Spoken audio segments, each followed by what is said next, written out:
اللہ نے کیوں پیدا کیا بھائی؟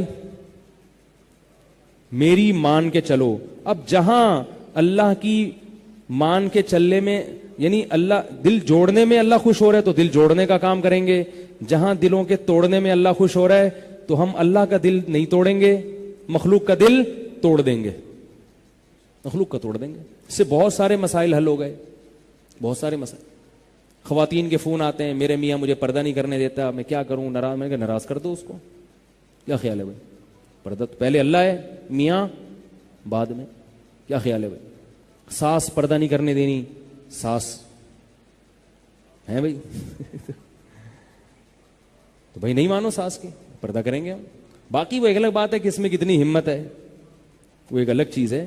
اصل یہی ہے کہ ہر جگہ دل رکھنے کی ہمیں آرڈر نہیں ہے. ہاں جہاں اللہ کا حکم نہ ٹوٹ رہا ہو وہاں دوسروں کا دل رکھنا یہ بہت بڑی عبادت ہے. اس میں مسلمانوں کو دوسری قوموں سے آگے ہونا چاہیے, کیونکہ نبی صلی اللہ علیہ وسلم کے اخلاق جب ہم پڑھتے ہیں تو اس میں آپ نے انسانیت کی کیا, جانوروں کی بھی رعایت کا حکم دیا. جانوروں کی بھی آپ نے فرمایا کہ جانور کو ذبح کرنے سے پہلے چھری تیز کرو. کیوں؟ اس کو تکلیف نہ ہو جانور کو, اور ذبح کرنے کا حکم بھی اس لیے دیا کہ تکلیف نہ ہو. غیر مسلم جن طریقوں سے جانوروں کو مارتے ہیں وہ بہت اذیت ناک ہیں. وہ ذبح کرنے میں رگیں کھلتی ہیں, خون نکل جاتا ہے, تڑپتا بہت ہے جانور, مگر تکلیف کا احساس نہیں ہوتا. بلڈ نکل گیا تو وہ سن ہو گیا نا جسم, اس کو وہ تڑپ رہا ہے. اس کی مثال ایسے جیسے چھپکلی کی دم کٹتی ہے تو دم کتنا تڑپتی ہے, مگر دم کو تکلیف ہوتی ہے. کیوں؟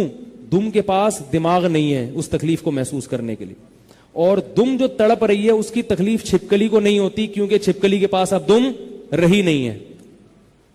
نہیں یاری نا بات, چھپکلی کے پاس تڑپتی ہوئی دم کو محسوس نہیں کرے گی, کیونکہ وہ دم اب چھپکلی کی ہے نہیں. اور دم جو اتنا تڑپ رہی ہے اس کو اس لیے تکلیف محسوس نہیں ہوگی کہ دم کے پاس چھپکلی کا دماغ رہا نہیں ہے.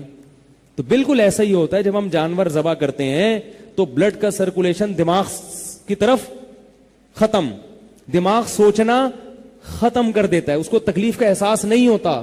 جانور تڑپتا بہت ہے مگر دماغ سوچتا نہیں ہے, کیونکہ بلڈ نکل گیا نا. یہ باقاعدہ سائنسدانوں نے ریسرچ کی اس کے اوپر کہ سب سے کم تکلیف جو موت میں ہوتی ہے جانور کو وہ اس طریقے سے ہوتی ہے جس طریقے سے جانور ذبح کیا جاتا ہے, لیکن ترس بہت آتا ہے.